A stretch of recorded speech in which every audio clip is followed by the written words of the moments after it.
কি আছে এটা কিছুতেই বলতে যাচ্ছে না, আর আমি একটু ভয়ই পেয়ে গেছিলাম। তো কারোর সাথে কি আগে এরকম কখনো হয়েছে? স্কিপ না করে আমার কথাগুলো শুনে যাও। আজকে দুপুরবেলা আমার ফোনে একটা ফোন আসে আর বলে যে ম্যাম আপনার একটা পার্সেল আছে, সেটা কোথায় দেবো? এবার আমি ভাবছি আমি তো কোনো কিছু অর্ডার করিনি, এর মধ্যে পার্সেলটা কোথা থেকে আসলো, কি অর্ডার করলো?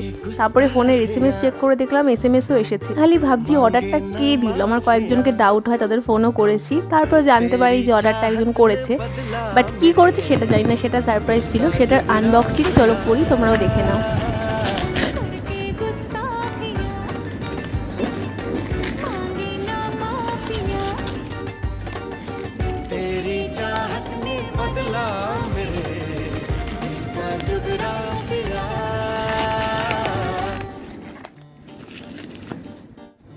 আমি একটা মিনি ব্লগের সিরিজ শুরু করব, যেটা ওয়েট গেইন জার্নির উপরে হবে। তো সেজন্য আমার এই জিনিসটা লাগতো, বাট এটা আমি সারপ্রাইজ গিফট পেয়ে গেছি। আমি তো খুব খুশি, খুব ভালো হয়েছে, থ্যাংক ইউ।